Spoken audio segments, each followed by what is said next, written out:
Oh, I knew it would do that to me the one time.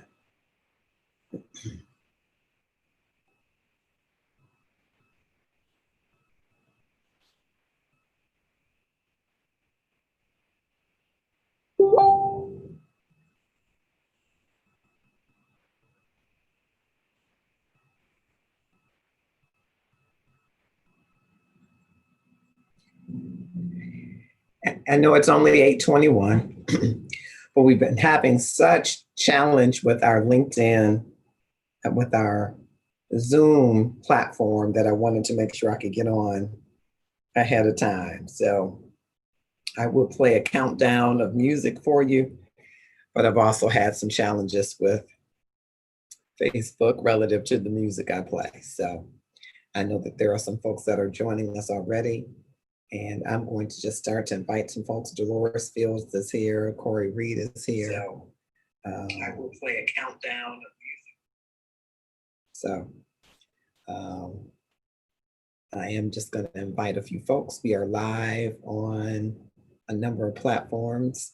Thank you, Mike Ellison, for joining us. We'll be starting shortly. I just wanted to make sure we could get live. We're having trouble getting live on our platforms. And so we are on Facebook Live, on the Love and Stuff page, and on the Marcus R. Holmes page, along with the Twitch channel, HR Passion Guy, and the YouTube stream now. Jacqueline Lindsay has joined us. I hope that you all would just trickle in. It's 8:22, and I wanted to make sure that I could get on the platform. We've had such time streaming via Zoom that I wanted to make sure that we were able to get live.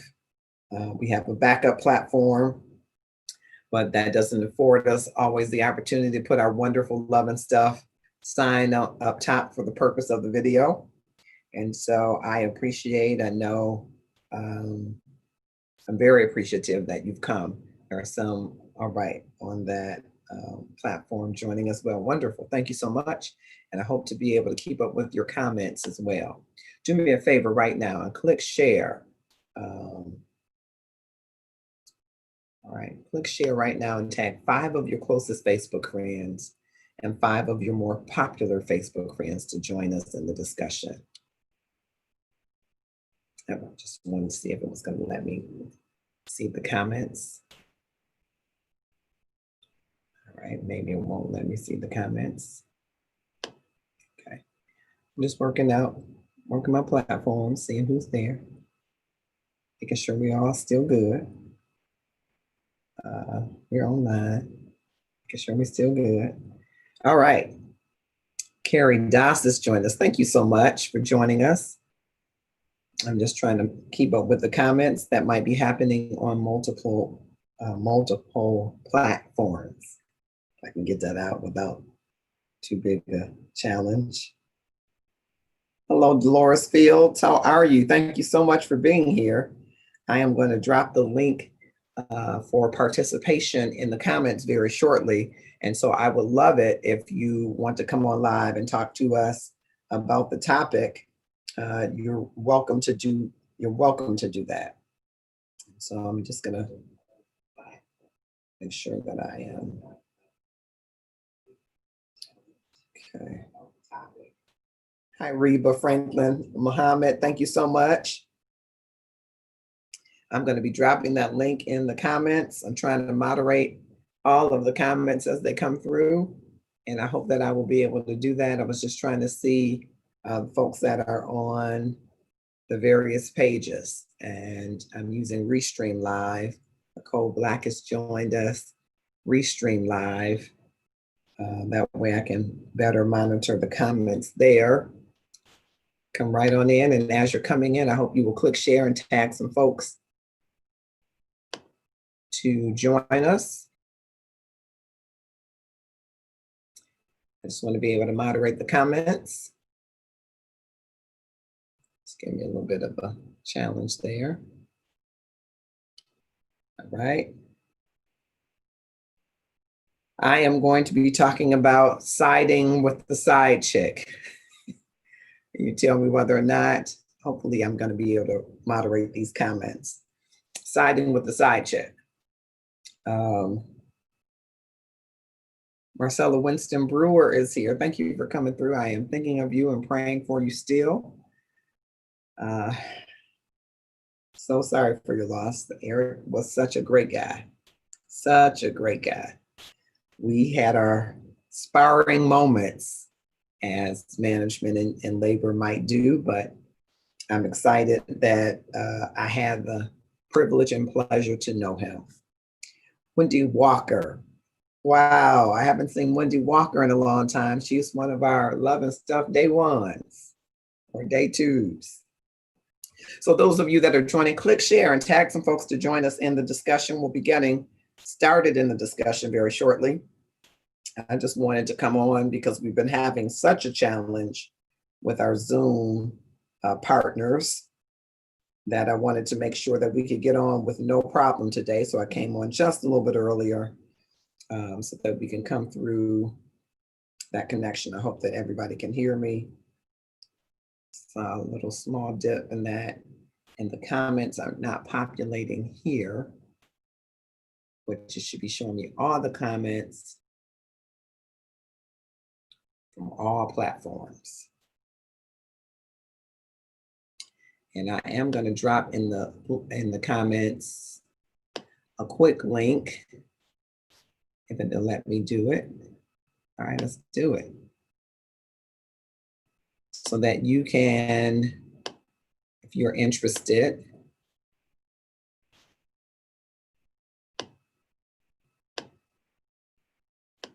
get a discount on the Love Over Racism t-shirt. Don't you love this t-shirt? Love Over Racism. Love is crushing racism. And that's our Love Over Racism manifesto. You can get 10% off with this coupon through Saturday. It's going to be 10% off the $17.99, depending on what size you wear. And you can purchase that on the loveandstuff.com or hrshopify.com. And you can go, or that link will take you directly to the t-shirt. And as always, 25% of our net proceeds go toward charities. Rest of it goes toward building the platform, and in this case, building the Love Over Racism manifesto. All right, we're 2 minutes from showtime. All right, give you a second. I hope you will click share. I know you're moving through. And I am going to, got it. Get through to, all right. Okay. Excellent, wonderful. A few of you have come through, and I hope that you will, some of you are dipped in, dipped out. That's okay. Grab your potato chips, grab your pop, your Merlot, whatever you want to grab. Hey, Mama V, I'm so glad you're able to make it. Eric Powell, thank you both. I hope you will click share and tag someone to join us in the discussion. Thank you so much. Right. Yep. Love Over Racism manifesto. Okay. Yep. So this is my Love Over Racism shirt. I think I showed that once. Love Over Racism. Love is crushing racism. Hashtag the cost is equity. Be love, not hate. And so you'll see that. Hello, Cheryl Swacker Conneal. I'm going to be dropping the link in the comments. I hope that you all will join me on this topic. It's 8:30, and so I can begin. I did drop early just so that we can get on our Zoom platform. We love Restream, but we also like that Zoom gives us a little different functionality. Shh, don't tell Restream I said that. And so I want to give you the link so that you can, now is a place for the link. Yes. All right, so I'm going to put this link in the comments. so that you can join me. If you so wish to join me, I would love to have you join me. It helps our audience to grow organically. Sandra Beavers, thank you so much. One of our loving stuff, day two's faithful, and we appreciate you. Okay, it's posted, it should be posted in the comments. I don't know if I'm seeing it in the regular comments. I'm not seeing that post in there. Okay, I'm gonna figure it out in 1 second. So I want to make sure that I'm able to get you there. All right, Reverend Cheryl, I'm glad to hear that. I'm really excited to hear that. And I think you know why. So, all right, I'm gonna hook us up in 1 second with this for those that might want to join us live. Hey, Sandra, I hope that you're enjoying your vacation time. All right, I'm just tracking with my comments here. I'll drop the link in the comments so that everybody can have it. Everybody can have it. All right. Okay. And dropping the link in the comments. All right.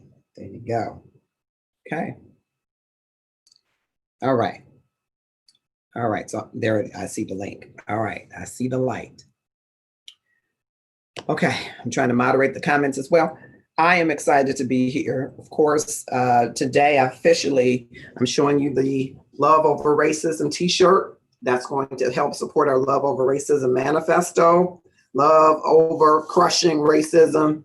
The hashtag is the cost is equity. And be love, not hate. There may be one slight variation on the version of this, but give me some likes if it's something that you like. I put a link in earlier and I will put it before we close so that you can get a discount on the Love Over Racism. Oh, I think maybe my banner is breaking the color up as I'm watching it in playback. But it's red, white on a black shirt. You can get 10% off starting today through Saturday. A large portion of these proceeds go to charity, but a larger portion, 35% of the net proceeds, right? Because we have to pay for the t-shirt, right? It's shipped directly to you. Goes toward the Love Over Racism manifesto. And I will make sure I drop a link in there so that you can see that information. All right. And I hope that I didn't lose my, okay, something is happening on my screen. All right. It's all right. It's live. We work through live. Trying to do too many bells and whistles. We can do that. Oh, that ain't the color I want. That's the color I want. All right. I hope that helps out. All right. 4 folks. All right. So our numbers have been jumping up and down, but we're excited that you are here with us. And so I hope that you will continue to track with us as we get into the topic. Okay. As we get right into the topic, thank you for being here with us. So, all right, thank you so much. All right, so here's our topic, and I'm sure our senior associate producer, J. Gerald Harvey IV, will be pinning it, but here is our topic. From the inbox, she says, I'm getting ready to marry my best friend forever. I know that the marriage is more important than the wedding, but some things just have to be right. One of my longtime friends recently admitted that she has been seeing a married guy. I admit I was judgmental at first, but I didn't let it break up our friendship.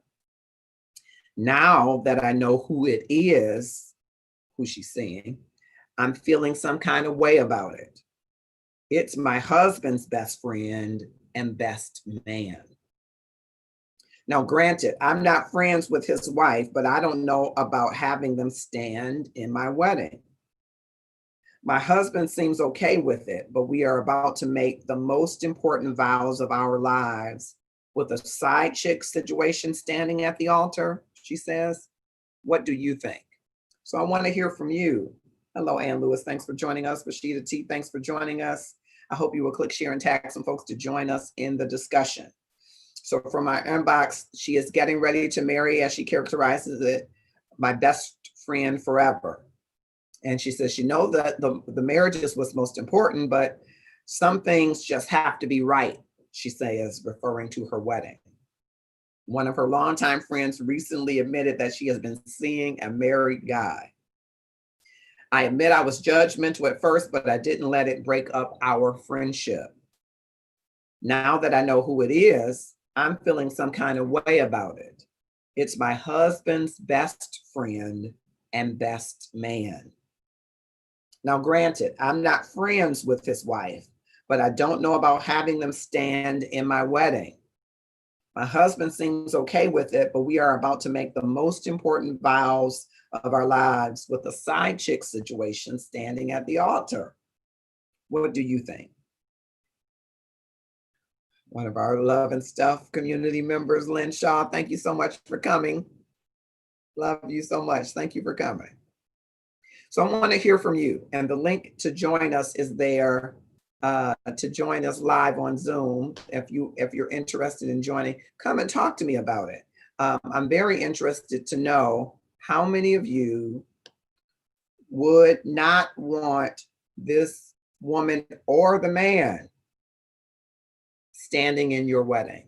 Can you give me some likes if that's you? No, I don't want them standing in my wedding. I don't want a married man who is having an extramarital affair with one of my bridesmaids. I don't want them standing in my wedding. Give me some likes if that's you.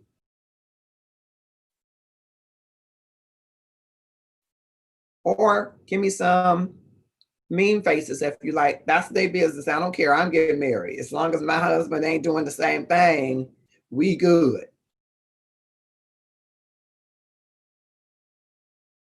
Okay, I got a like. Corey Reed gave us a like and said, yeah, I don't think I would want them. Okay, Lynn Shaw says no, either one. Okay, all right. Okay, some folks saying no, either one. Okay. What about anybody says, hey, that's them. That ain't got nothing to do with our relationship. Is good. That doesn't have anything to do with us. They are not committing these vows. We're committing these vows. And anybody standing with us believes in our relationship and love, not their own.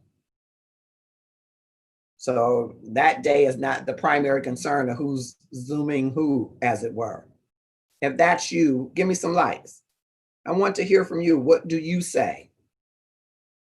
As we get the topic pinned, I'll just go back to it to touch it. Folks are joining. I just want to make sure I'm able to see who is joining. I'm not seeing folks joining on my live stream, but okay. I see some folks here and thank you for coming. So she says, I'm getting ready to marry my best friend forever. Thank you, Jay Gerald. You might want to pin the topic, then I can follow the comments on this second device. If you can pin that topic, that'd be great. I know that the marriage is more important than the wedding, but some things just have to be right, she says. One of my longtime friends recently admitted that she has been seeing a married man, a married guy. I admit I was judgmental at first, but I didn't let it break up our friendship. Now that I know who it is, so she didn't initially know who she was seeing, I'm feeling some kind of way about it. It's my husband's best friend and best man. So one of her bridesmaids is having an extramarital affair with the best man. Now, granted, I'm not friends with his wife, but I don't know about having them stand in my wedding. My husband seems okay with it, but we are about to make the most important vows of our lives with a side chick situation standing at the altar, she says with a question mark. Here's my sister, Darcia Sanders. What do you think? So I want to hear from you. And Darcy, I love you to click on that Zoom link and come right into this topic. Sandra says, hell no. That's how I hear it, Sandra. I'm not sure exactly how the inflection that you said it. She says, hell no. it's going to become a problem later because they're going to be meeting up at their home and at other gatherings. They have she's so they have she's so wrong. Hold on, I'm trying to find it. They have she's so wrong for doing that. I hate women like that, and that no, he married to me. She's less of a woman for doing it. I do want to explore that a little bit. That's some good stuff, Sandra. I want to explore it a little bit because she might be wrong. Uh, I would be inclined to say she's wrong. I don't know all of the detail, but ain't he wrong too? And so I know you're saying you feel less of a woman, feel like she's less of a woman, but now, and I'm a brother, and I understand sometimes sisters are pretty hard on sisters. I'm just wondering about this brother because he knew he was married, probably. He probably knew he was married. Lori Wesby has joined us. Thanks for coming to Love and Stuff. I hope all of you that are joining will click share and tag some folks to join us in the discussion. He is wrong first. I love that. He is wrong first, Mama V says. Now, Mama V, you got to come on and tell me why he is wrong first. He is wrong first, or are these two adult people who know that they was wrong? They is wrong. You is kind. You is wrong. Are these two people that knew that they were wrong? I know we often say, now the man ought to know better, and he probably should. I'm not valiantly defending this brother, though I valiantly tend to defend brothers and sisters. Thank you, Darcia Sanders. I'm trying to, no, I'm teasing. Okay. Yes, he is. Why did he get married? What is she doing that his wife not doing? Well, I asked a man about this, Sandra, another man who was once in this situation, and asked him what was the draw, what was the lure. And he said sex with his wife was not fulfilling. There were things that she didn't want to do anymore after children. This is just his specific, And so he was lured away by that. And I think people can find a million reasons why you could be lured away. I think there has to be some discipline about what you see versus what you act upon, right? You might see a beautiful woman, but there's some discipline in your love that says you don't go after everybody you see. Vice versa. If a man gives you the signs that he's married, you don't ignore him and be like, well, he out here. That must mean that things ain't good at home. Good or not, So I think there's some equal stuff in here, but I hear you. Because, this is her friend. She's getting married. And she's thinking, okay, I want you in a wedding. And one of my things, questions I had now, you were judgmental and then you got over it. But now that you know who it is, you really can't get over it. I think if you're going to judge her or going to say you can't be in my wedding because you're in an extramarital affair, it really shouldn't matter who it is. And I know it brings it closer to home for her, but people get into these, and forgive me because I know that this word has been baked, but people get into these entanglements all the time. And that doesn't make them any less wrong or less, though people might be slightly desensitized to them. I think it is still a grave mistake to operate in any way outside of a covenant relationship. But I think for the most part, it's two adults making a decision about getting into something that they probably shouldn't be in. That's my thinking on it initially. And I'm just doubling back to the room to see if anybody has decided to come and join me. Lynn Shaw says, it would be as if you and your husband to be agrees with their relationship. Great point. I asked her that if she felt that way. And she said, in some regard, she does. That's why she wants to have one more counseling session before they get married, because she's upset a little bit that her husband ain't broke up by it. which might mean, and I asked her, have you asked him, did he know already? Because he may have already known this and been like, psh, that ain't my business. So that was kind of his response. Hey, I'm not getting into that. Let's not get involved in that. Let's get married. They know, we ain't playing that, and let's move on. All right. Hey there, Taj Crown. Thanks for coming. Mama V says the covenant is with the husband and wife. The sin is on all sides, but we clearly don't know the situation. But here's the real issue for her. How long has the husband known? And if he is okay with this boy, then how sure can she be that he is not going to go there also? Yep. One of the questions that came to mind, I said, have you asked him how long he knew? And she says, no, I didn't. She said, I just want to have one more counseling session because I want to talk with an objective third person to say, hey, I don't feel like this was a great idea for us. It wouldn't be good for us to keep secret on this. And why are you so willing to? And maybe it'll come out that way. I said, and that's good, but there'll be times once you're married that you might not get to call on a counselor in your pocket. You might have to just go ahead and ask him the question, hey, did you know this? Hey, why are you okay with this? Why is this okay? And so I want to ask the question because I'm hearing a lot from the ladies. And thank you, Enrico White, for joining us. I just want to, and I see Sharon Rambus. Thank you, sir, for coming to Love and Stuff. I'm honored. I'd love for you to join us, or Darcia, Mama V, Enrico. The link is there. I'd love for you to come in and talk with me live about this. And it could be that we all think the same about it, right? It could be that men think a little differently than women on this topic. It could be. And I guess the first question that I want to broach, and some of you are already answering, and once you know, you can't unknow. That's so true. What do you do with the bridesmaid? Do you tell the bridesmaid, because you had already told the bridesmaid, oh, you trifling. Those weren't her words, but she checked her. And then she later finds out who it is. So she didn't know who it is. Her bridesmaid just told her, I'm dating this guy and he's married. She's like, girl, don't you do that. That's wrong. No, no, no. Kind of was judgmental about it. And then she was like, I'm gonna just move past it. And then in more conversation later, she learns who it is. Okay. So your bridesmaid done bought this dress. She done got fitted for this dress. And the wedding is upcoming.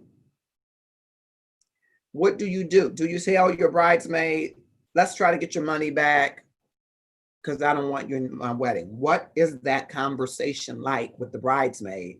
That's the first question. And I love for someone to come on live with me to talk about that question, because I'm hearing some of you say, oh, hell no.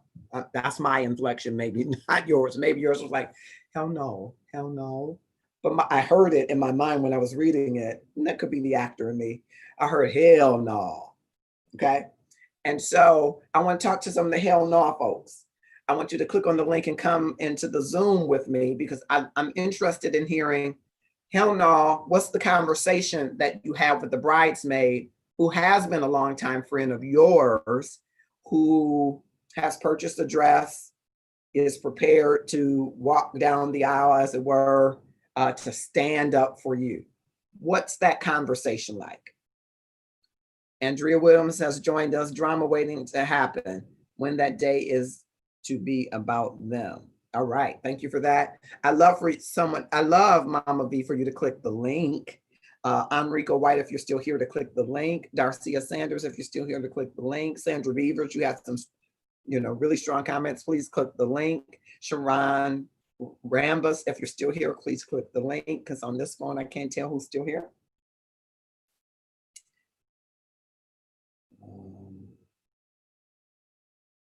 I don't know what they're telling me about some content that I know they ain't telling me. I didn't play any music, so I'm not sure what happened.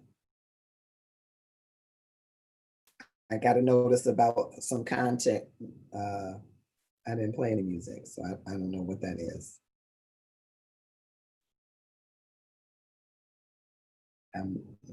Okay, I'm a little lost, but I'm gonna figure it out.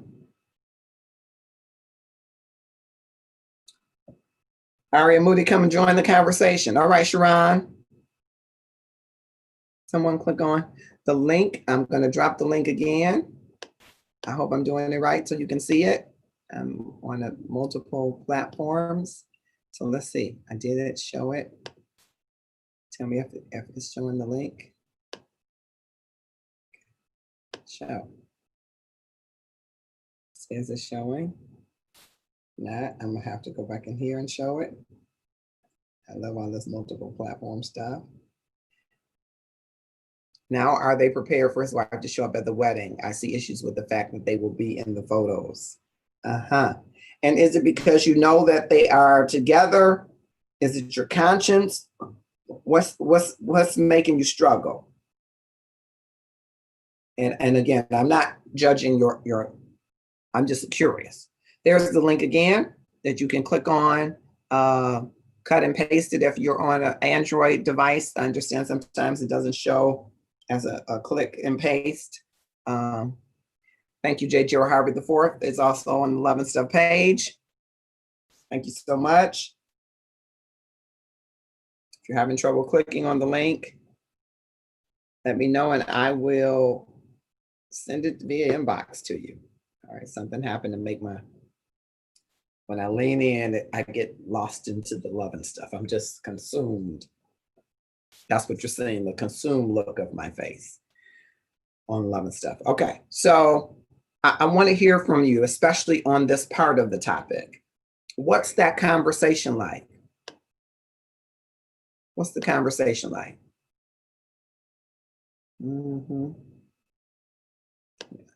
What's the conversation like? It's giving me a hard time here.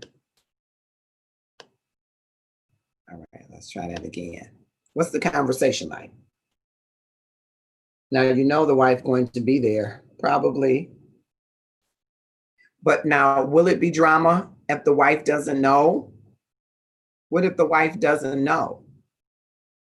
She's not the maid or matron of honor, so she won't be walking down with the best man. So what if the wife doesn't know? Or you just feel like, hey, I'm concealing something. I feel like I'm entering into a covenant with shame clouded around it. What say you?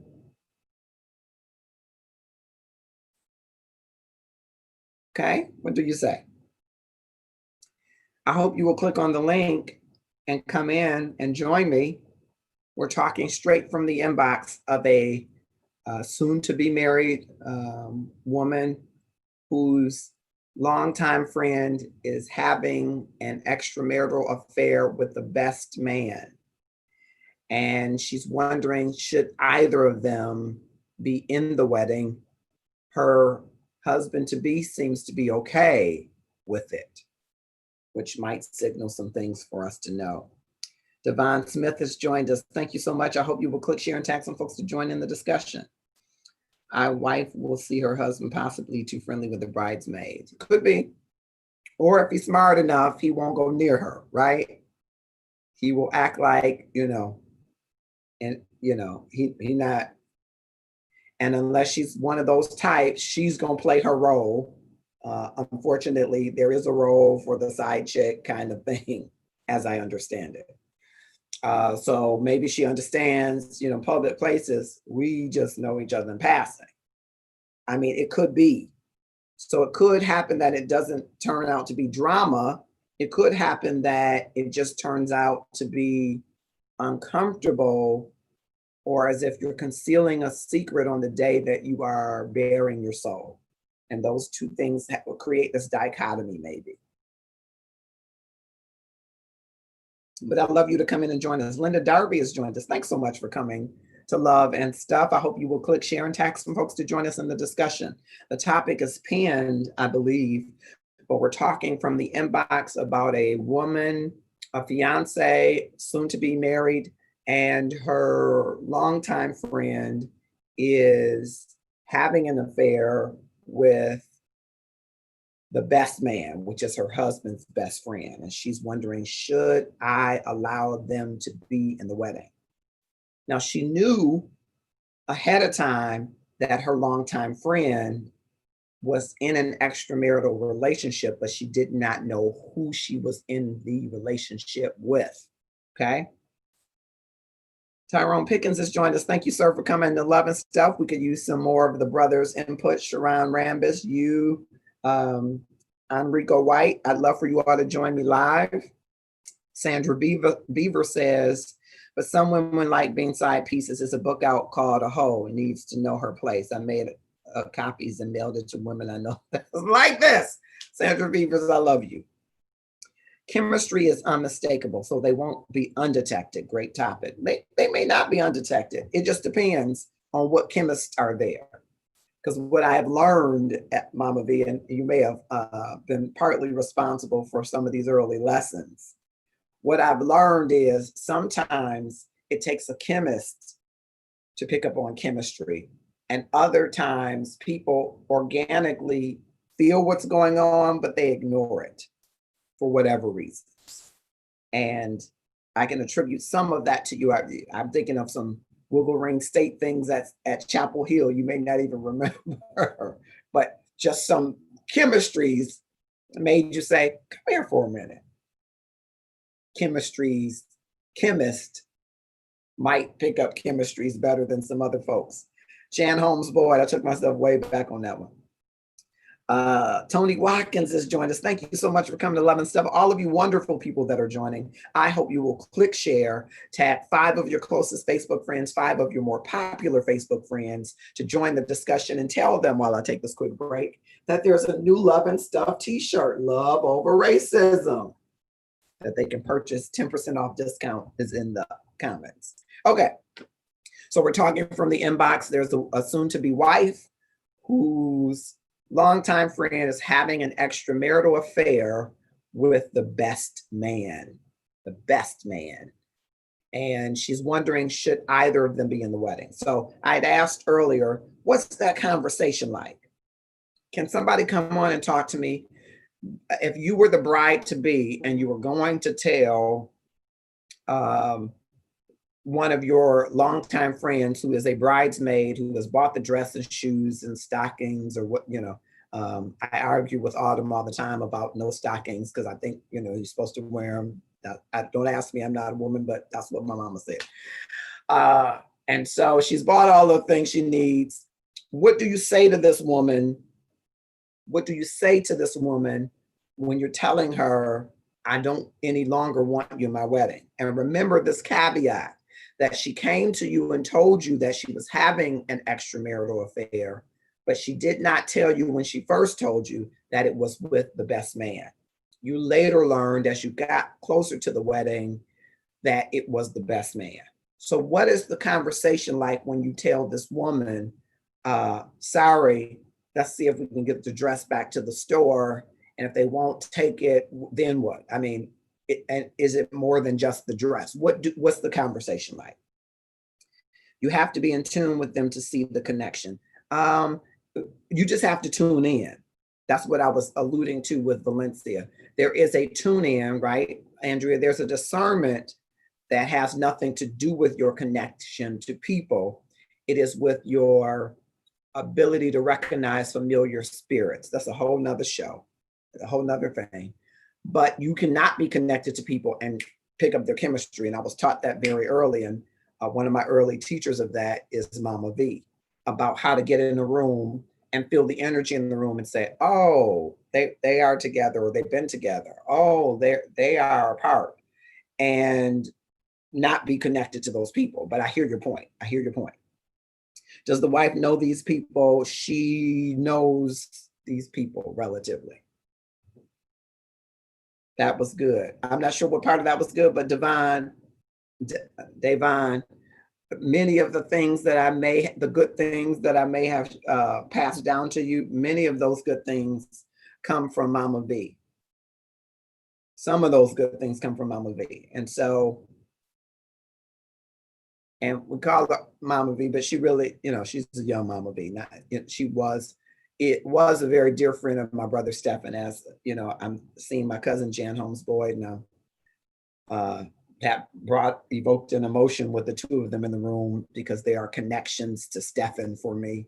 But I got off point a little bit there, didn't I? Okay, help me out. Okay, Enrico White has gotten summoned some courage. He's joining us.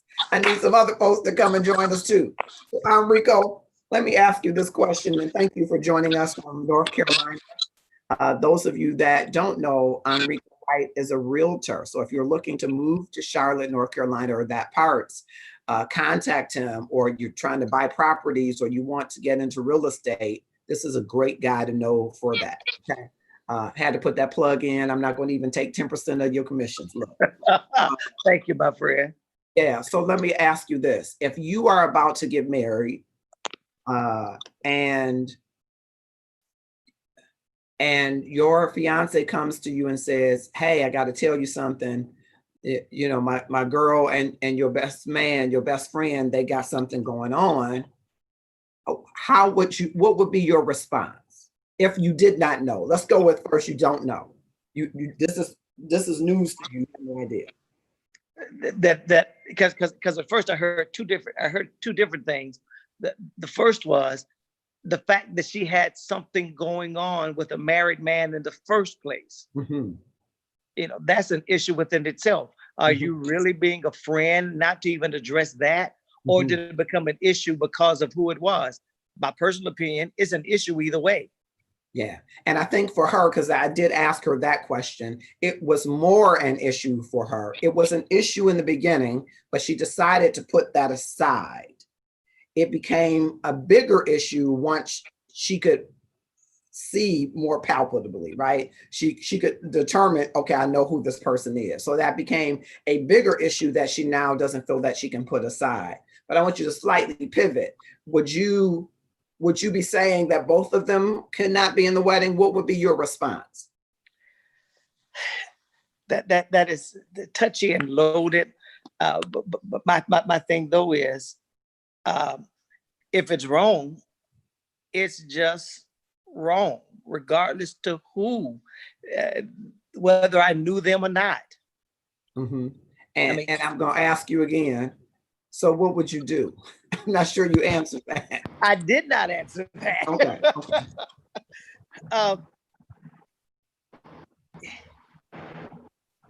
Because this is your best friend. This is your home skillet. This is your homie.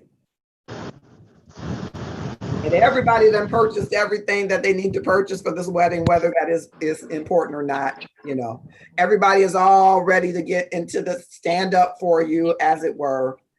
How do you respond? Because you're right. If it's wrong, regardless to who's doing it. But so what is your response? Do they not get to be in the wedding? Do you have a conversation? What's that response? I am still in my head. There's so many different things that are going on. Mm-hmm. You know, what would I do? What should be done? Am I ready to lose a friend? Because if I take that judgmental stand, I lost a friend. Mm-hmm. And then am I the one, without saying that I can be such a judgmental type person to someone else? Or my best friend who also knows the skeletons in my closet can say, hey, who do you think you are? Mm-hmm. So there's so much going on with that one. Mm-hmm. That you're just not sure how you would, because there are so many nuances to it. There's so many nuances. Okay. I'm going to jump back to the comments. I see our senior associate producer has joined us, J. Gerald Harvey IV. Rena Hinton has joined us. Thank you so much. Taj Crown has joined us. Click on that link, Taja, if you get it. Yes, the atmosphere changes in rooms if something's off. The knowledge of her being a side chick should have never been put to the side. What do you say about that? You agree with Lynn Shaw? The knowledge of her being a side chick should have never been put to the side. Do you agree with that, Rico? Say that again, I'm sorry. The knowledge of her being a side chick should have never been put to the side. My personal opinion is it should have never been put to the side. Okay. Okay. Then Darby says, I don't think it would make a difference now, because when she told her the very first time, she should have addressed it to allow her friend to know that that's not a good thing to be in. So what difference doesn't make because you know who they are. Great point. I think, Linda, you raise a great point. And I agree with that point. He is going to be in the wedding as the best man. So if she is put out, it is going to be a big problem. So do you think if you put one out, you'd have to put them both out? Enrico, what do you think? If you put one out, would you have to put them both out? Well, if you put one out, it's going to become an issue. It's going to be an extremely big issue to be able to answer and justify why she's out. I think she'll make it a scene. It'll become a very, very, very ugly situation to not have addressed it at the very beginning, even before you knew who. You opened the door for your special day to turn chaotic because you were not willing to address it. Mm-hmm. And so if she's put out and he's not put out, big issue. If they're both put out, do you think is that a better solution? Still gonna be an issue. Okay, all right. Sandra Beaver says, damn it, I'm telling. Oh, thank you, Sandra. Don't hold back, don't hold back. But I want you to click on the link so that I can hear your inflection. I just tried to put your inflection, but I'm sure I did not do justice to how you would have said it. So I need you to come and click on the link so you can say it as only Sandra Beavers can say it, okay? Sandra D has joined us. I'm gonna drop the link one more time in the comments. And again, it is on the page. Our senior associate producer said it is on the page. If you want to join us here live with our senior associate producer, J. Gerald Harvey IV and Enrico White.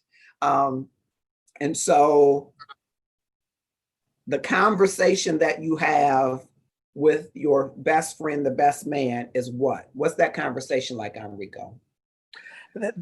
That conversation with the best man is, man, look, I know what's going on. You know what's going on. You all need to rectify this. Regardless to my wedding, you all need to rectify this in your own individual lives because it's about to be crazy. And I don't want potential crazy to be in my wedding. Mm-hmm. And, you know, what if he's like, well, just, you know, that ain't your business, you know, let it be.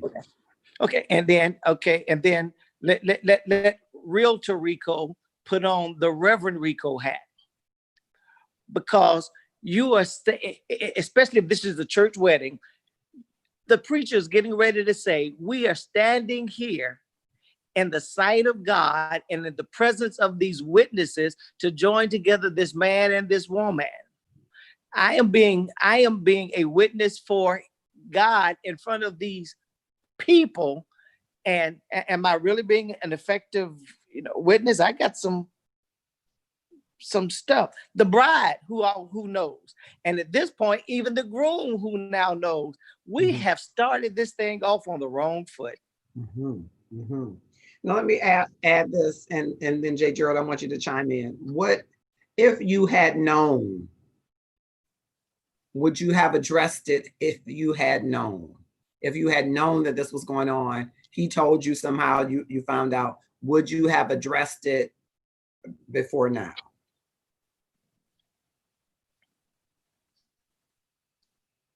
Was that to me? Yes, Enrico. Yes. I would have addressed it. Okay. All right. J. Gerald, I'm going to double back to you. I want, if your wife-to-be came to ask you or to tell you that this extramarital affair was happening, going on, what would your response be?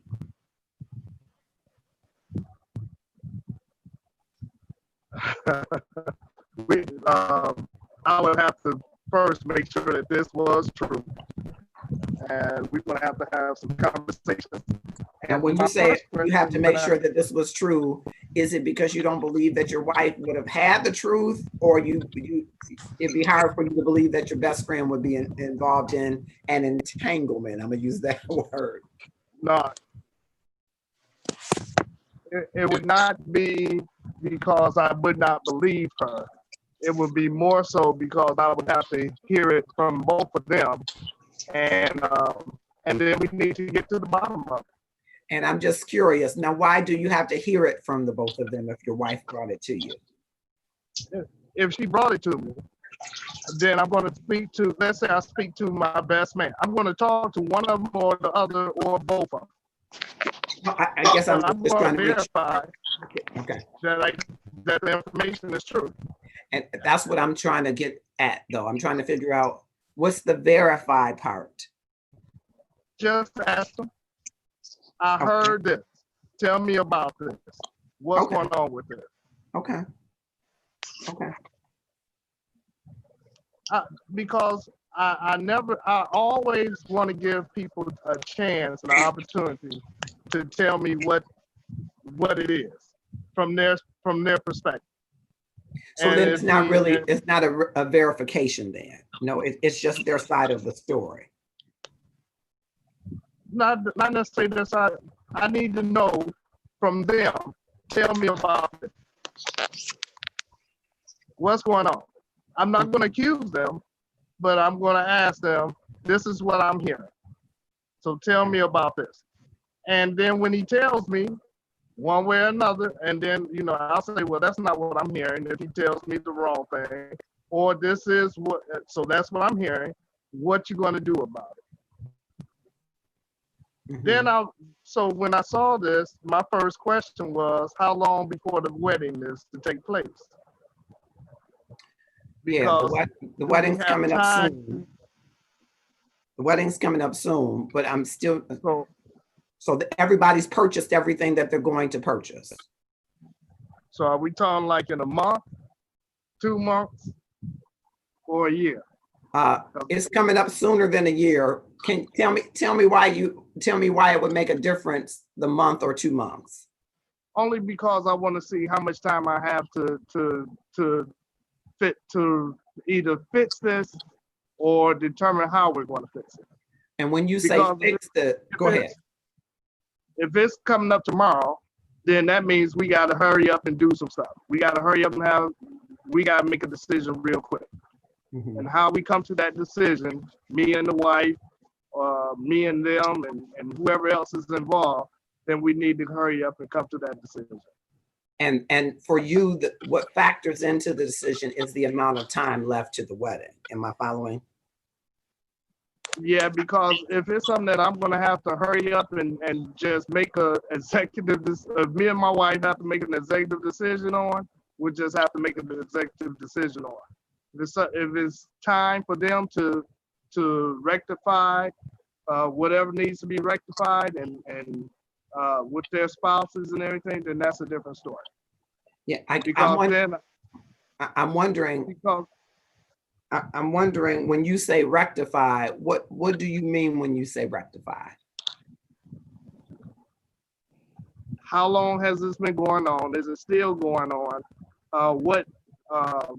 What have they discussed with their individual spouses, if anything? Have they fixed or rectified the situation themselves? So they're still seeing each other. He is married, she is not. So when you Okay, say then we need to talk. rectify, Then either we need to make an executive decision, Mhm. or they need to fix it. They need to get together and handle this themselves.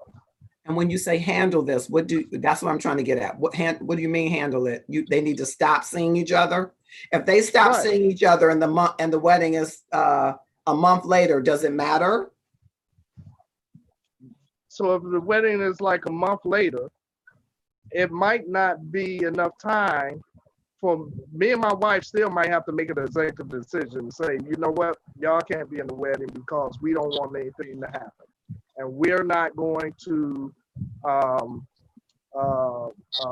be the ones to say that this is okay by having you in our wedding. Or, it just depends on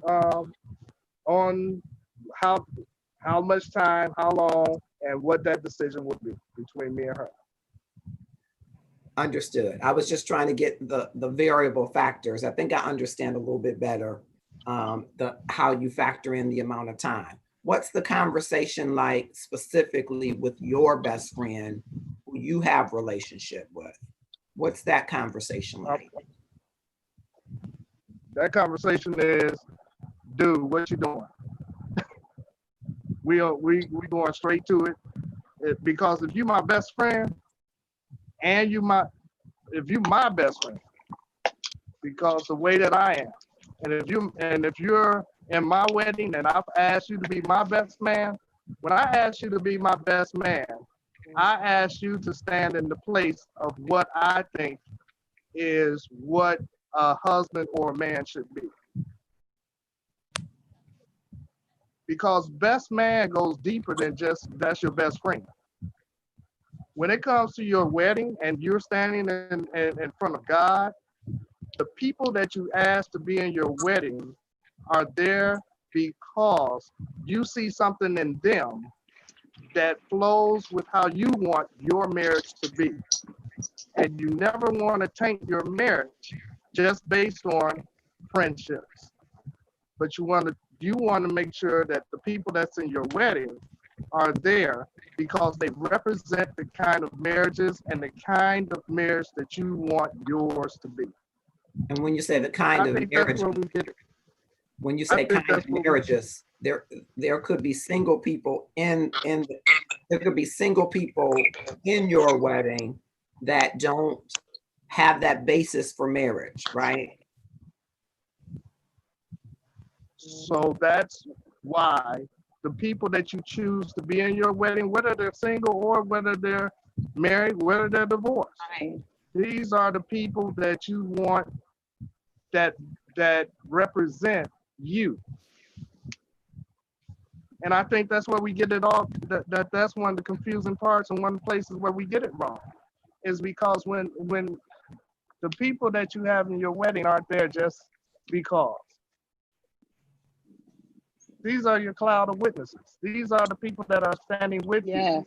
These are the people that when you are getting married, that if there's anything that goes wrong with your marriage, these are the people who are first that's supposed to stand and go get you when you and your spouse fall out. Yeah.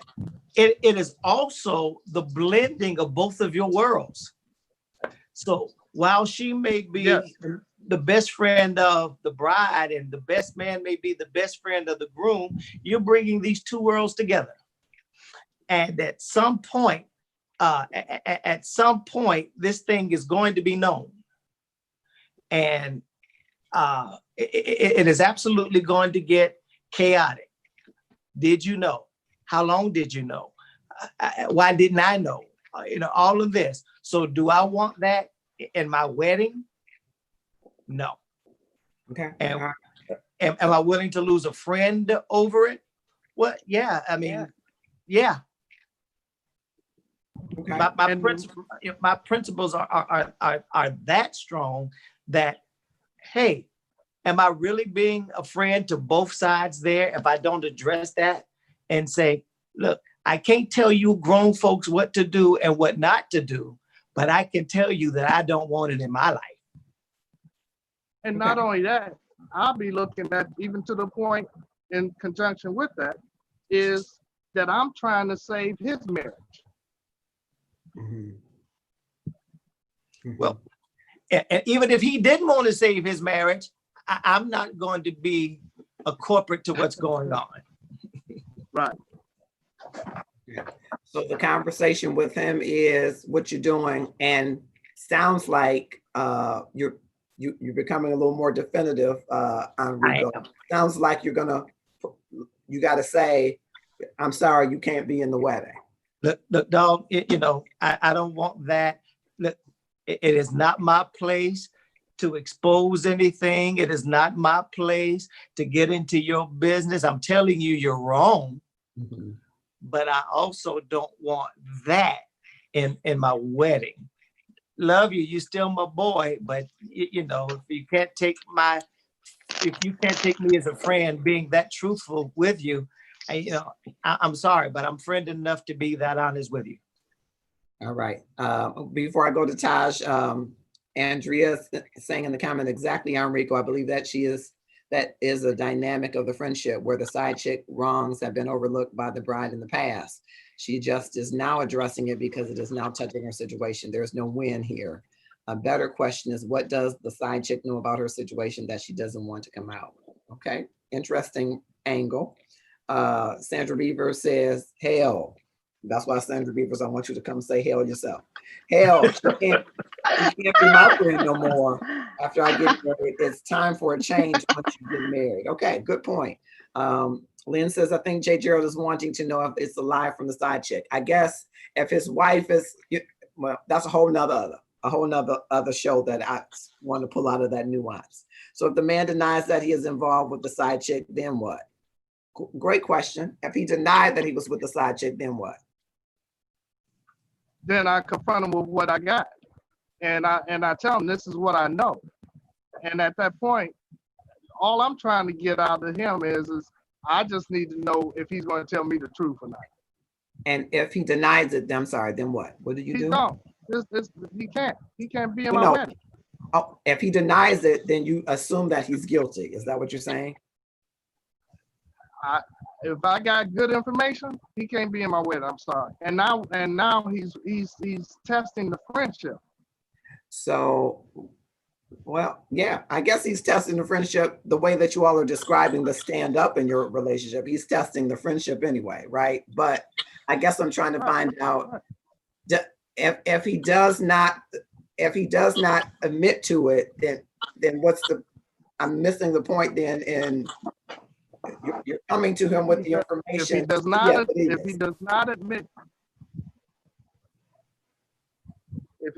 admit to it, he's out of the wedding.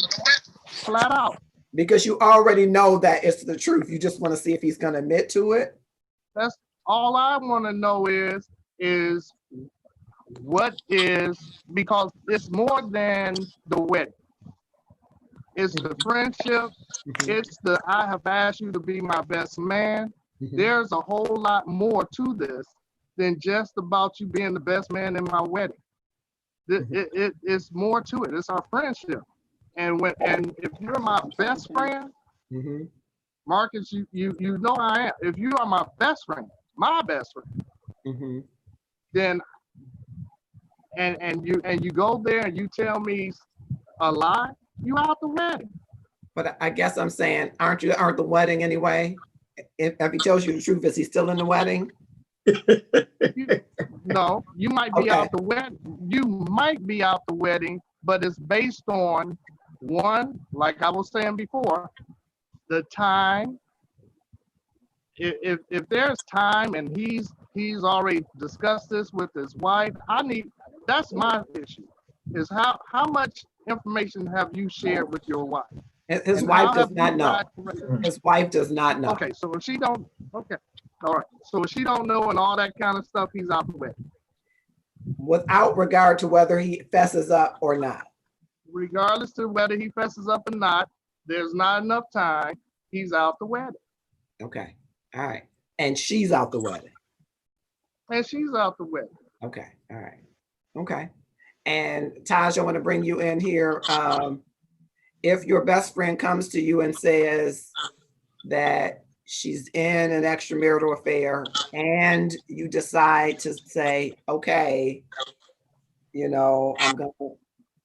gonna look beyond your faults and see your needs. And then she tells you, oh, but wait, it's with the best man. And then you're like, oh, hold on, wait a minute. What's the conversation like with you and her? The conversation has happened before. And the friendship ended. But I want you to tell me what the conversation would be like if the person told you and then later told you who it was. What's that conversation like?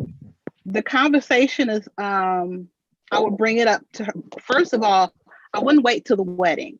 If I knew prior that she was already involved in some extramarital affair with whoever it may have been, whether it was the best man or anybody else, if we're best friends, she already knows my take on it. She already knows that I'm a believer in Christ. So she already know my stand, period. I'm interjecting you into a situation that's happening. And so I'm saying she told you that she was in an extramarital affair, and then you kept her in the wedding, and then she told you who it was, and now you're not so sure that you can keep her in the wedding. What's that conversation like? That conversation would go as this. Now that I know that the best man is there at the wedding, I would have to tell her, I love you. You know I love you, girl. But you can't be in the wedding, because you're in the wedding to stand before God. You're there as someone special that's standing for marriage, and you're involved in a relationship with the man that's married. And you can't stand there and just stand there and look cute in a dress, because you don't have the same belief in believing that my marriage should be between one man and one woman, because you are knowingly in a relationship with a married man, and that shouldn't have even gotten off the ground. Mm-hmm. You should have left that man alone. I don't care if it was. And so she's paid for the dress and the shoes and the stockings, even though I know women don't always wear stockings anymore. That's a whole nother show. Right. She's paid for all that stuff. Do you help her return it if she can't get her money back? Do you help her with the money part? How does that work out? We can work out arrangements to try to resolve what she spent on the dress. Now some brides pay for their bridesmaids' dresses, so that would be something she would have to resolve. But we can work on that. Okay. You know what I'm saying? To to resolve in getting the refund, some of the money back, if not all. If the dress was altered, chances are the dress cannot be returned. Right. Just like if you buy a wedding ring and you've already had it sized for the person, you can't get your money back. Yeah. Right. And so what do you say to the bridal party now that there are two less people? Do you say anything to the bridal party? No. No, I mean, No. I don't have to put them on blast for something that they did. But at the same time, I don't have to be so super nice to try to resolve trying to get back some of the money that she paid, because she knowingly went into a relationship with a man that was married. Yeah, but remember, Taj, it's a little bit different than just Taj. In this situation, you did allow her to stay in the wedding after you knew she was in an extramarital affair. So you allowed her to stay in the wedding. It was only when you found out who it was that you really had an objection where she had to get out of the wedding. So that's slightly different than saying it's very slightly different. Yeah, it's very different. Yeah, and I heard Enrico jumping in there, and our senior associate producer is typing his comments. Look at you! You putting comments in the comments, J. Gerald. You putting comments in the comments. You know. You can speak your comments. I won't shut you down. I won't shut you down today. Hey, I'm just like your other producers. You were jumping in there, Enrico, saying no. So when people ask, and they invariably will ask, oh, what happened to so and so? What happened to so and so? You say, hey, it didn't work out. It didn't work out. Right. It's not my place to put them on. I'm with the other. It's not my place to put them on blast. That's not my point. Not my purpose. That's mm-hmm. Okay. Absolutely. And so if either of them don't understand that position and say, hey, we cannot be friends, is that the end of the friendship, or do you let cooler heads prevail and at some point later down the road try to have some discussion? I'm not ending the friendship. Well, I'm saying if he says, man, if I can't be in your wedding, I ain't your friend. Okay. Friendship ended. Do you let cooler heads prevail? Because that there could be some bruised feelings in that, putting somebody out of a wedding. Of course, there'll be some bruised feelings. And so do you later down the road try to reconcile once cooler heads prevail? What would you do? I'm going to leave the door open to always be your friend. We've been through thick, we've Right. been through thin. Yeah. I'm going to be here. Look, when you cool off and you're beyond this, I'm still your boy. I'm still right here. Okay. What, Tasha, you said yes. You same for you?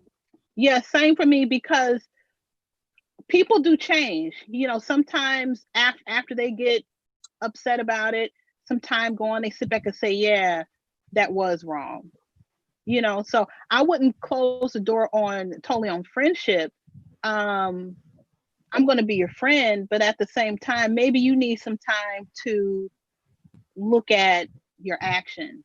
You know, so maybe there need to be a little bit of time and space for a moment. But I'm not going to hate you for it. You know, I'm not going to dislike you for it. We can talk later about it. You know, so just like the other gentleman that spoke, I wouldn't necessarily end the friendship because we've been through a lot together. You know, I hope that they see, hope that she see the reason why I made that decision at the time. Later, you know, and it might kick in later. And J. Gerald, what about you? Do you, if he says, you know what, we're not friends anymore, do you let time pass and let cooler heads prevail and have some conversation later? Yeah, I mean, as long as the friendship should be able to conquer even this issue, because there should have been other things in our past that we've been able to conquer as well. And he should, if he's my if he's my friend and my best friend, he would understand my reasoning as to why. So J. Gerald, here's my question though. If he says, I'm not your friend any longer, do you let cooler heads prevail to have conversation later? To have conversation, yes. We'll have a conversation later.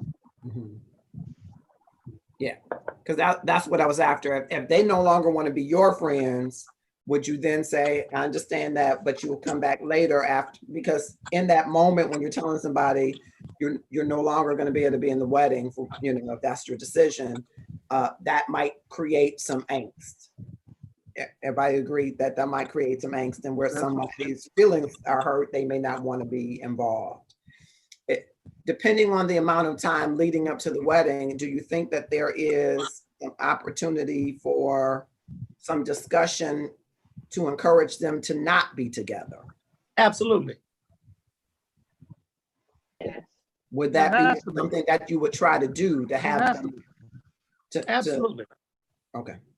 Would that make a difference in whether or not they can stay in the wedding? For me, it would. Okay. What about J. Gerald or Taja? So they could stay in the wedding. So let's say the wedding is 6 months out and you say, y'all know y'all wrong. And they say, yep, you know what, we're going to stop. Do they get to stay in the wedding because they stopped? They can't stop for the moment just because it was brought to their attention, because now they're both on notice. Well, you know what I'm saying? Somebody can bring to your attention that what you're doing is wrong. And if it's somebody that loves you, you might stop. You might stop, right? Right. There are people in your life that can say to you, now, Taj, you know that's wrong. And you might say, you know what, Marcus, I'm not going to say my nickname. You know what, Marcus? You know what, Marcus? You're right. I'm going to stop. So funny. Right? Because there are people in your life that can do that. Yeah. But does that mean that they now get to stay in the wedding? If they stopped, yes. Okay.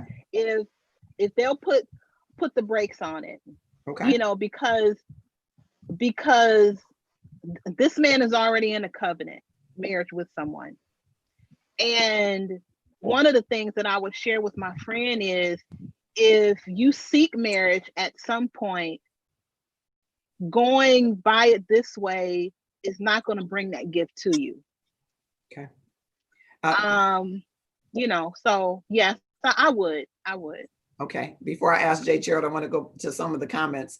Andrea Williams, you're saying it's too late. I just want to make sure I understand what you're saying is too late for.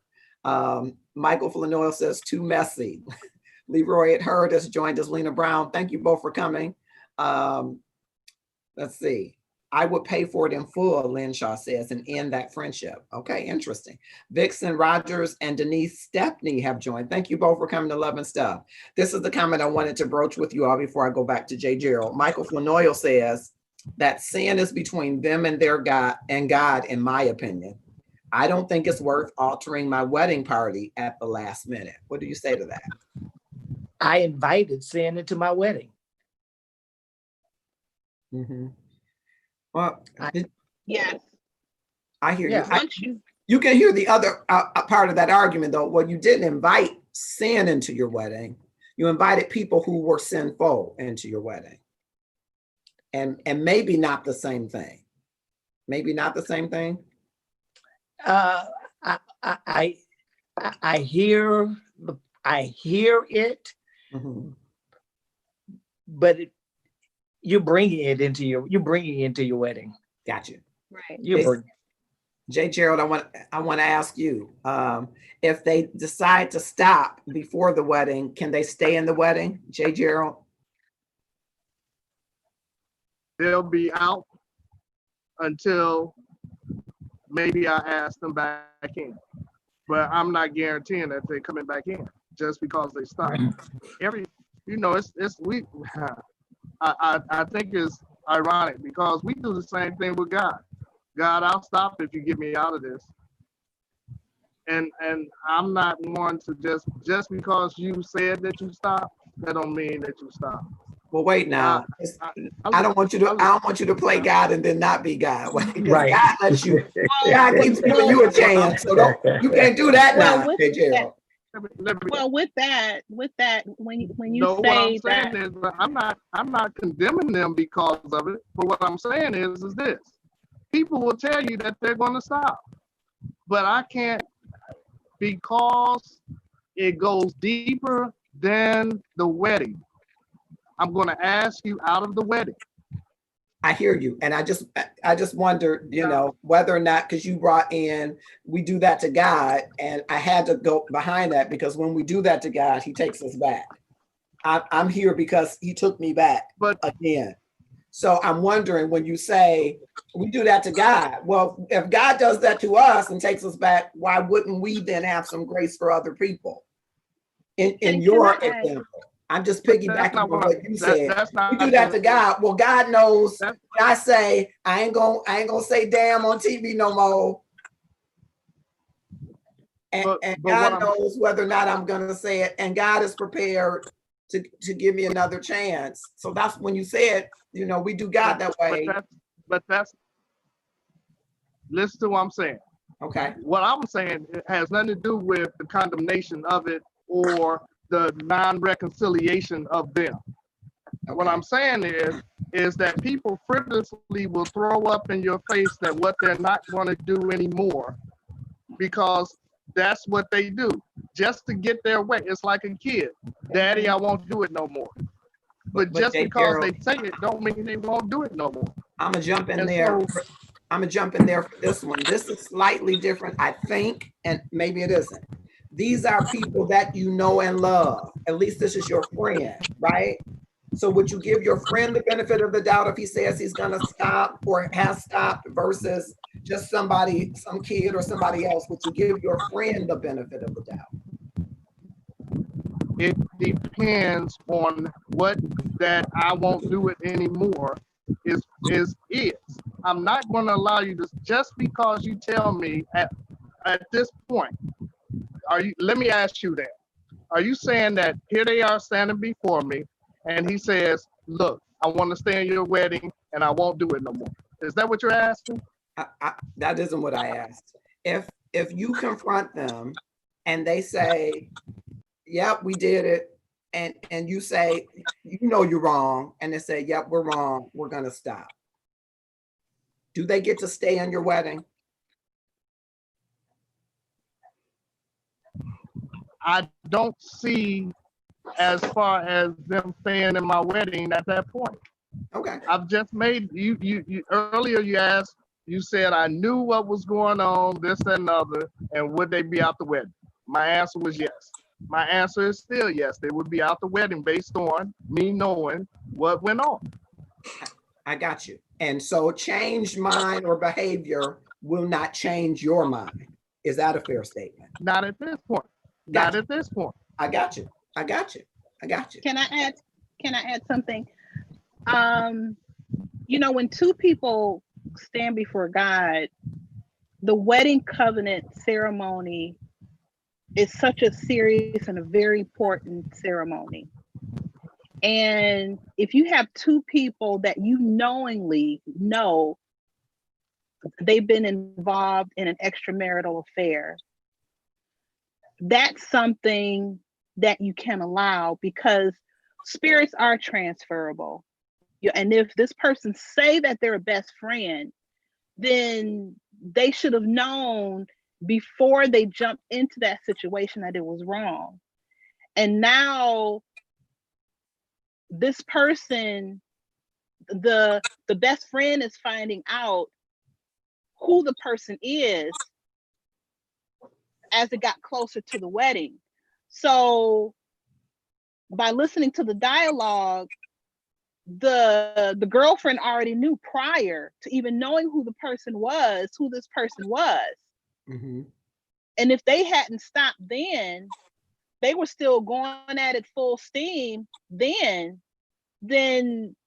what is going to give the bride and the groom the impression that they're not going to stop, even if they say that they are? Like, they've been going full steam at this for a while. So again, I guess I only offer to that, Taj, if someone who loves you brings to your attention that you are doing something wrong and you feel remorseful, regretful, and repent of it, then you can stop. But that is an individual decision. Now, I'm not saying it's predicated on whether or not you get to stay in the wedding. I'm asking if someone says to you, you know what, I was absolutely in the wrong. I broke my marriage vow, or she says I broke his marriage vow, or whatever she said, and they said, we are wrong, we will stop. We're not going to get together anymore. So you brought to somebody's attention, for whatever reason, they got in an entanglement. And judge it as you may judge it, it happens more often than anybody would ever care to admit. People vilified and crucified Jada Pinkett Smith and said, hey, she got in an entanglement, and she said, because I felt lonely. Whatever your reason is that you get into an entanglement, whatever that is, whatever an entanglement means to you, it could come a point where someone brings to your attention that you are wrong, even if you thought it was for good reasons why you were wrong. Because sometimes we do wrong and think it's for good reasons. It's still wrong. And someone brings that to your attention and says, but you're wrong.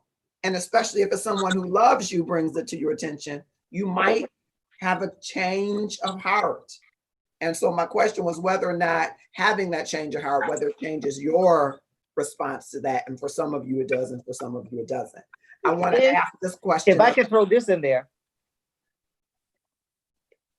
Go ahead. Nathan did that with David in the Bible. Mm-hmm. When David saw Bathsheba taking that bath, and David was like, I gotta have her. And he knew he had to come to his friend in a certain way, so he shared with him in a way that he could reach his friend.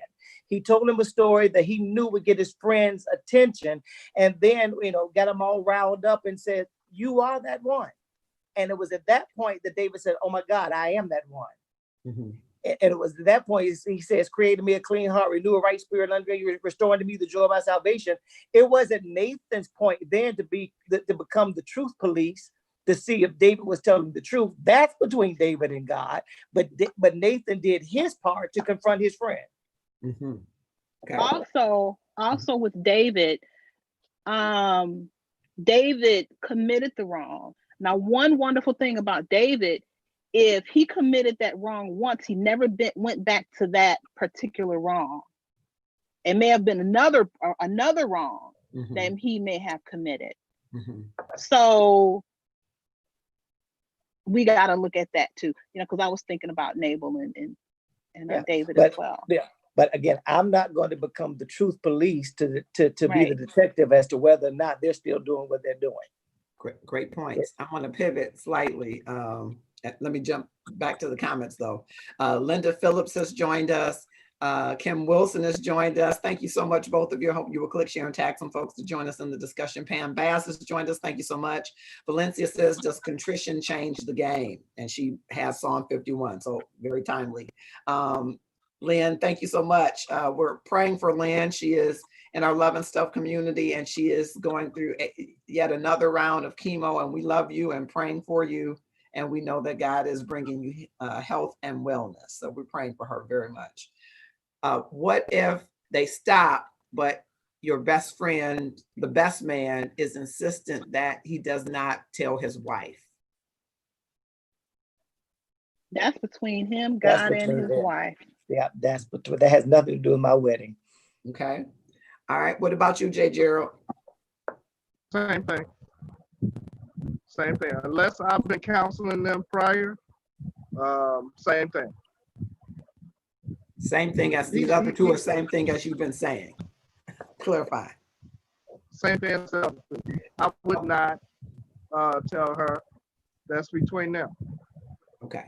So as long as they, well, not for you, but for the Taj and Enrico, if there might be the opportunity for them to stay or have some forgiveness if they stop, but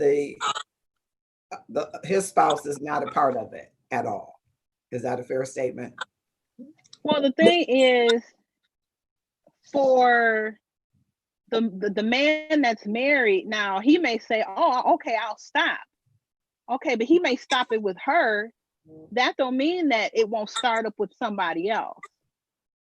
You know, that don't exclude the fact that he's still a married man. You know what I'm saying? So I don't know if I would even let him be in the wedding, because he already said, I'm not telling my wife. So if he already has that mind made up about him not telling the wife, then what is going to give me the impression that he's going to stop that part of his lifestyle going outside of his marriage covenant, sleeping around with other women? I can't allow that to be part of my wedding, because spirits are transferable. And I don't want that spirit on my marriage, because we're entering into a marriage covenant. And I'm not saying marriage covenant loosely. We're entering into a marriage covenant, and that's serious. It's serious for the two of you. I know, having done wedding planning and wedding coordinating, what you are espousing as the expectation of the people that stand up in your wedding party, most of them probably don't have that expectation in general. It's your covenant that you're taking very seriously, and that what God puts together, that no man can put asunder, including wild Jezebel spirits. But most people standing in a wedding don't have the commitment about your covenant that you would have. And most people enter into that standing up with that same understanding. We might like them to, but I don't think that everybody enters into that wedding. They're participating and feel honored that you've asked them, but they don't think of they don't do this introspection about their lives, because you got people standing up there that might be gamblers and drug dealers and crack addicts and abusers of their wives and abusers of their bodies that you are none aware of, and they haven't considered your marriage vows as the reason to then contend with their faith. Absolutely. So you're taking it that you're entering into this covenant, but you are entering into the covenant. You are not to take it lightly. You are not to let it be put asunder by anybody. No one is supposed to break the cord and band that you join together, right? But everybody that's standing there isn't They didn't go through that counseling. They didn't get that session where they're supposed to do an introspection about Jesus and the church, and they're the bride of Christ, and they're going to rectify and make resolute their lives. Not too many people are doing that. There might be some that say, I need to get it together. I need to stop drinking because I'm standing up in your wedding. No. I need to put my crack cocaine down. No. I don't need to hit my wife. No. Your wedding doesn't bring that kind of solemnity for them. Most people. And truth. And as the best man, there's two things that he does. The best man is the witness bearer that this man is ready to take on the role of husband. That's the first thing that he is. And J. Gerald, before you tell me the second thing, he is the witness bearer about this man entering into his marriage, not his integrity as a man. It's not his integrity, it's the man that he's vouching for, right? Right. That's right. Exactly. Right. And then the other thing that he has responsibility for is he holds the circle, the unending circle of this marriage vow in his chest pocket next to his heart.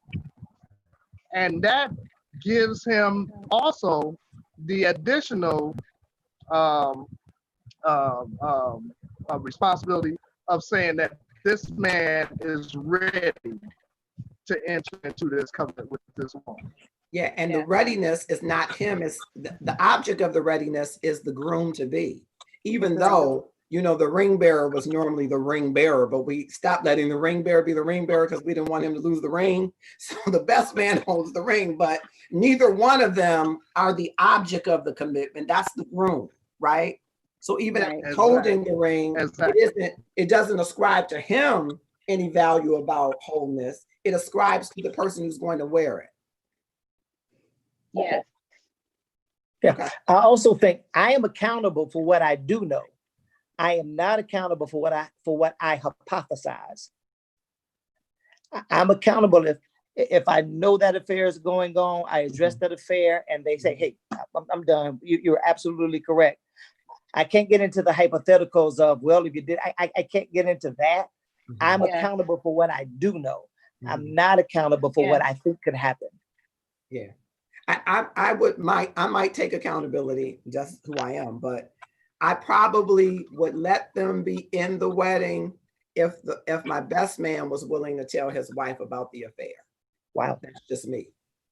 And because I believe that you got to give people grace, and people do all kind of goofy, crazy stuff, and stuff that has been goofy, crazy that I've done. I wouldn't want nobody but Tasha to know, right? Well, I know you're the question asker, but let me ask, because you said if he told his wife. But what if he said, I'll stop, you're right, I'm not going to do this, but I don't want to tell her? To me, I'm with Tasha. That signals to me something that you're not willing to really face the one who you really made covenant with, that you're almost putting in jeopardy. See, my friendship is put in jeopardy because I'm ascribing some value, because I'm feeling whole and I'm feeling that it's pure and I want my marriage vows to be pure. But the real transgression has been God and your wife.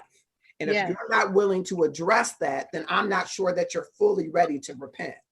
And that would be a concern for me. Okay. Yeah.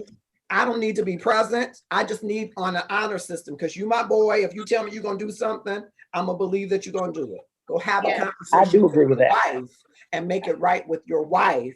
And then I'm not going to put either of you in an uncomfortable position, except to tell you, because I believe that marriage is in the oneness and sanctity of a relationship. I cannot espouse you doing something outside of the marriage. But if you're willing to seek forgiveness and healing, I'm willing to give grace and extend it while you learn how to walk in healing. I'm with that. I want to be in a position to be so judgmental. And I'm feeling like I would be like, you did what? Because that would be my initial reaction. You did what with who? What is wrong? You crazy?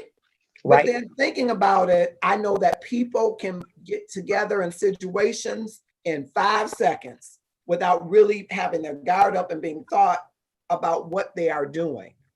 People can get in all kinds of situations. And so I would say, okay, is this two people who really, is she really holding out saying, I'm really about to move from being the side chick to the wife and that's my goal? That's a different conversation. If she's like, I don't care who know about it, I'm doing me, and well, that might be something different. I might have to say, well, boo, we're gonna see you, we're gonna see you later after the reception. That might be a conversation. But if she comes in the way and says, you know what, I know I was wrong and I don't want to lose my friendship, and I'm sorry. What can I do to make this right? I am going to be more inclined personally to say, let me extend grace to this if I feel that they're really repentant. Just for me. Yes. I wouldn't say, okay, you're not going to be in the wedding because you've done wrong. Because the reality, if I did a checklist for everybody in my wedding, There you go. There you go. Stuff that everybody has done wrong. Yeah. Yeah. And with that statement, there'll be nobody standing there in the wedding, and I probably wouldn't be able to stand there myself. And none of us will be here, okay? And bless his heart or bless her heart, neither could the preacher. Right. Nobody, not a soul would be in the church. There would be nobody in the church but Jesus. Seriously. But Jesus is willing to take the church as his bride, and he wants the church to become without spot or wrinkle. And he's been patient while we're working on being without spot or wrinkle. Yes. Because he knows today we're not. Right. So I think I would want to extend the same kind of grace. That's just me. But I'm in general a person that wants to extend grace. I get that from my mother. My mother, I think, was the most forgiving person I've ever met. And from that, I've always gotten, give people another chance. And people will show you when they don't want another chance. Yeah. People will show you when they're chanced out. But give people another chance to see whether or not, and these are people that you know and love. I don't mean, strangers. People that you don't have any relationship with. People that you know and love, give them the chance to make a behavior change. Yes. But that's just me. We kind of got polar extremes. I know Jay Gerald is like, no, you out. I'm good. And I'm kind of like, well, okay, y'all willing to stop this? Because, I don't want on my wedding day his wife to find out she stabbed you in the eye, and then I'm gonna feel like, well, push the knife all the way in. And I don't want all that to happen in a wedding day. But I also don't want to be standing there thinking, okay, y'all not getting what this marriage is all about. I want to feel that my marriage has done something, even for the wedding party. There's even a miracle of healing and repentance in the wedding party, because there's forgiveness for the past actions where people say, I want to make a change in behavior. And that's what our love journey is all about. That's what living this life is all about. We know people mess up, because, we all have a mess up story to tell. Mm-hmm. But it is about extending grace. This person is a friend, someone that you've known forever, someone that's a really good friend. Mm-hmm. So, grace has to kick in somewhere, mm-hmm. because we're all leaders of messing up somewhere and thinking something that we shouldn't be thinking, or doing something that we should not be doing. Mm-hmm. That's what God did with David. God gave him grace. Mm-hmm. And I'm in no wise saying that you condone it. I think David was called out on what he was doing, right? And so are we, every one of us, right? Right. But I think once you do the identification of what's wrong, then I think there's some obligation, I think both moral and spiritual, but for people that don't espouse to spirituality, and we have all kind of folks in love and stuff, so no judgment there. But I think there's an obligation of sorts that you say, okay, now after I've identified you're wrong, what's next? Is there the opportunity for reconciliation or repentance or whatever? What's next? So, right. And so also love relationships, I think, away or to the side because we don't have that part of it. And I don't mean be foolish or be stupid or be beat up, You know, I don't mean stay in the house because your husband is hitting you every Yes. night and you're like, oh, I'm just Yes. forgetting. That's not repentance if he's not willing to change his mind or behavior, right? But if someone's willing to be open, if you say, Marcus, you're wrong, and I'm willing to say, oh, well, let me look at it, or let me acknowledge it, and help me fix it. So, And that's what love is. That's what love is. You know, love is not all mushy. Sometimes love takes on, sometimes love is firm with the person. You know, love is not all rainbows and I love you and hugging a person. You know, there's a time and a place for everything. And sometimes a person says, well, she don't love me anymore. Okay, well, what does she say? Well, she confronted me and told me that I should stop sleeping with a married man. Well, that's love. That's love. You know, because she don't want to see your life have this result of hurting yourself or hurting someone else's life. Yeah. And that's what you're doing. You know, you're knowingly in a relationship with the man that's married, and whether he chooses to continue or not, you're being a help to that. Yes. You know, so you have to individually make that choice to stop. I'm sorry. I didn't mean to interrupt you. I'm sorry. No, that's okay. That's okay. Valencia says David continued in the wrong and made it worse by killing the husband. Yes, thank you for that. Michael and Coco Kemp are here, and I've been trying to get them on as guests. I hope that they will. I hope this is a good sign. They just celebrated their 3-year anniversary, and I wanted to talk to them about how that is going, how their journey is. So we hope to have them as future guests pretty soon. I want to pivot slightly as we get ready to close and ask each of you, the bride-to-be is in the Love and Stuff community, but I want you to speak now to the bridesmaid. So presuppose that the bridesmaid is in the Love and Stuff community. What would you say to her?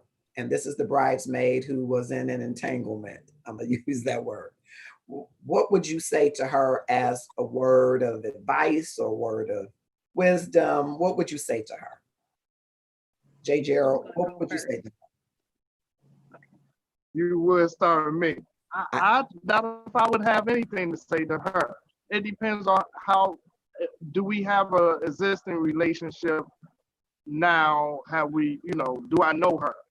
But if I don't know her and I really don't have a relationship with her, I would probably not say anything to her. But J. Gerald, I'm just asking, what advice would you give her hearing the situation?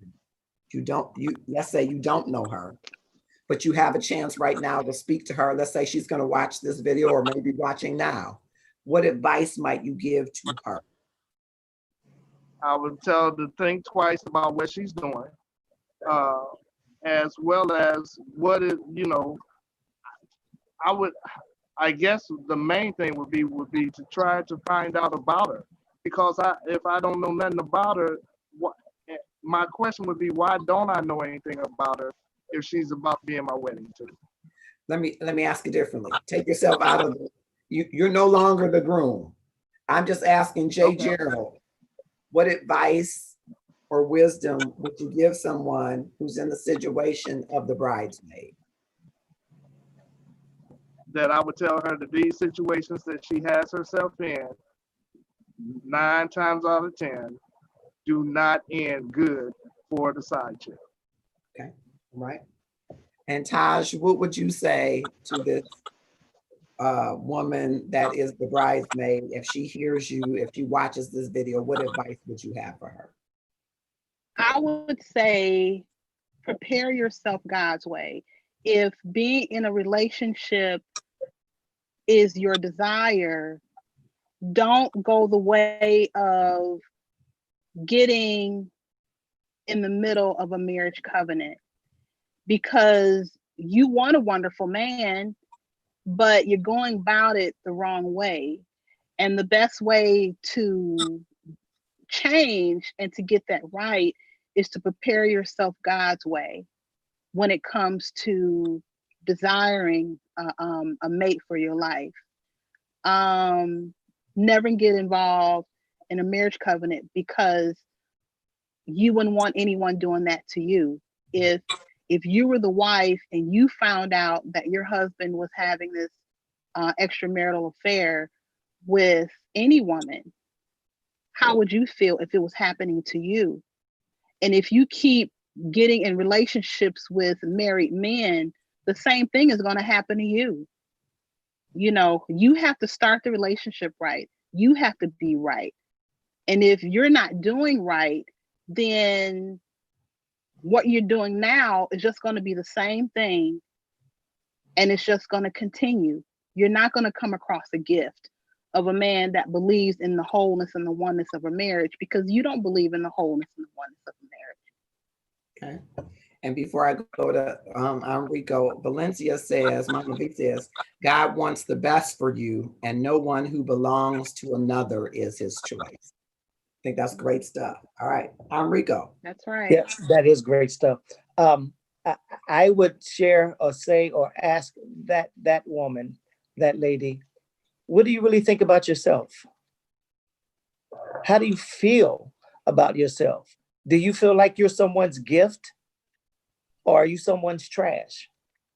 If you really believe that you're fearfully and wonderfully made and that you're a marvelous work of God, why are you allowing that gift to be tossed aside as someone else's trash?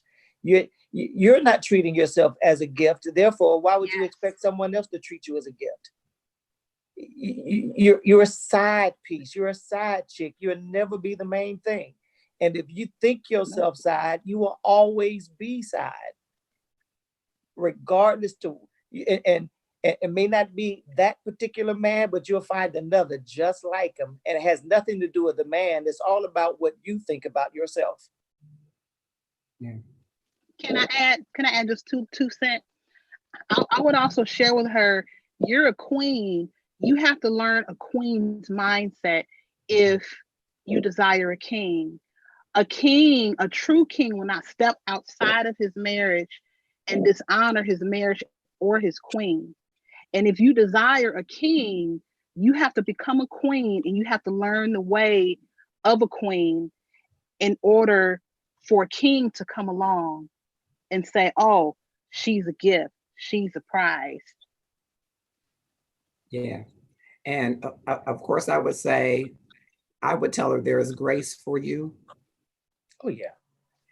And if you desire what you see in your longtime friend, if you desire to have the relationship that she's found, you're going to have to go a different way than you're going.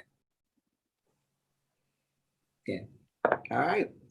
Wonderful. I am so grateful that you all joined us here today. Enrico White, Taj Crown Robinson, and our senior associate producer, J. Gerald Harvey IV. Before I go, just hitting a few of these comments. Mama V says, I still feel like in the end, this conversation vilifies the side chick. The onus is on him. Her issue of self-esteem. Brother White is correct. Desire to be the entree. I think it's a joint thing, Mama V. I don't think it's just the side chick, though. I think the side chick does get a bad name.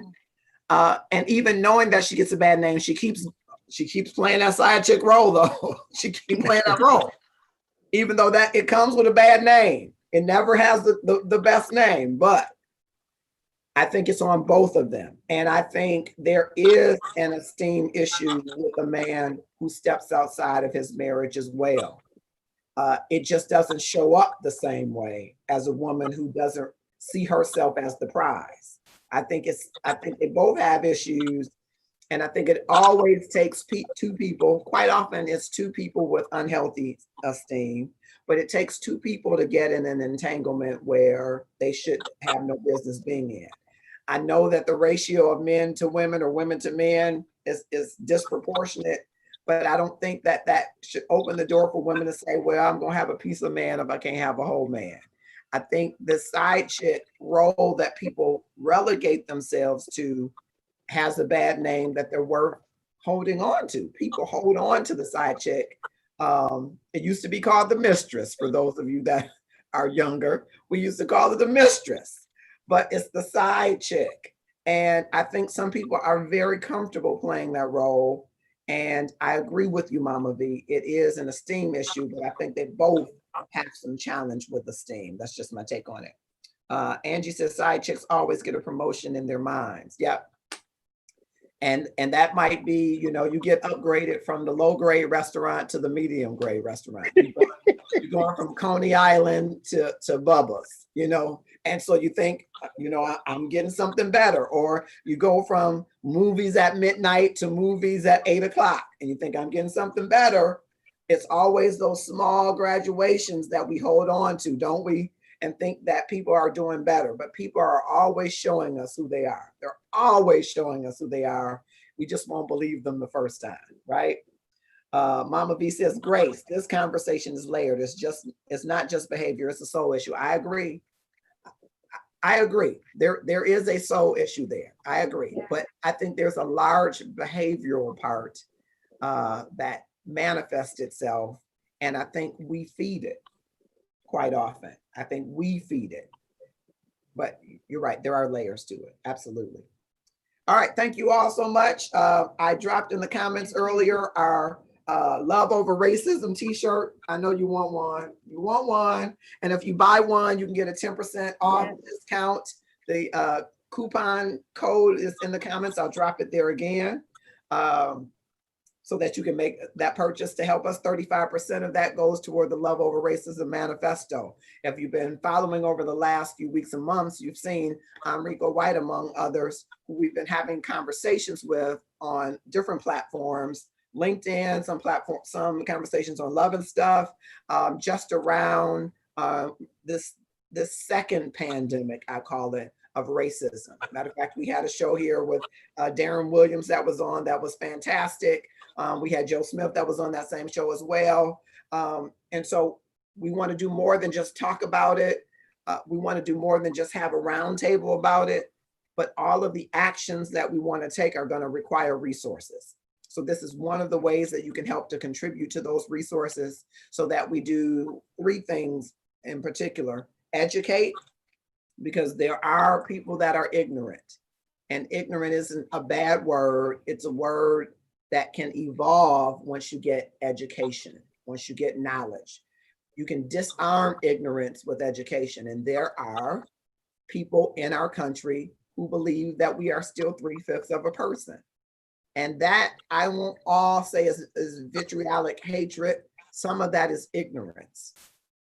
Some of that is ignorance. They haven't even learned of the brilliance of African-American people in this American history experience. And so they don't know all of the great things that we have contributed to this society to understand that if not they're equal, we are above par. And so there's an educational component. There is a participation component. We have to stop saying, oh, it's just a shame. They're killing Black people and there's Black on Black crime. Well, do you realize that most of the Black on Black crimes are crimes of proximity? People get killed by people that are near them, and people get killed by people that are in crimes of passion in relationship with them. And people get killed because of factors such as poverty.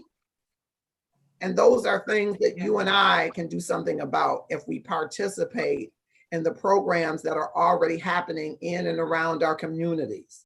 We're saying it's a shame, but some of us aren't big brothers or big sisters to anybody. Yes. Some of us aren't contributing to any feeding programs anywhere. Yes. Some of us aren't helping anybody with job readiness skills so that they can move from poverty to power.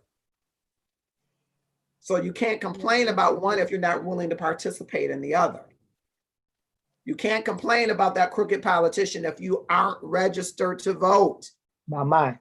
You can't complain about the absence of mental health resources if you didn't fill out the census. You must participate and then activate. So let's say we get the best plan in the world. Let's say we got the best minds and Love and Stuff, and we create the best plan. And what will the best plan do if we don't activate it? It'll be a dream. And we want to make dreams come true. So if you're hearing any of those three things, education, participation, activation, and they resonate with you, you should join us on the Love Over Racism Manifesto. And that's all that it's about. It's about doing something. Everybody can do something. Everybody can do something. And maybe my something is something different than your something, but let's put it together and make it a big something. And so we want you to support us in the Love Over Racism. Thank you, our senior associate producer. And I still got somebody doing it. Thank you so much.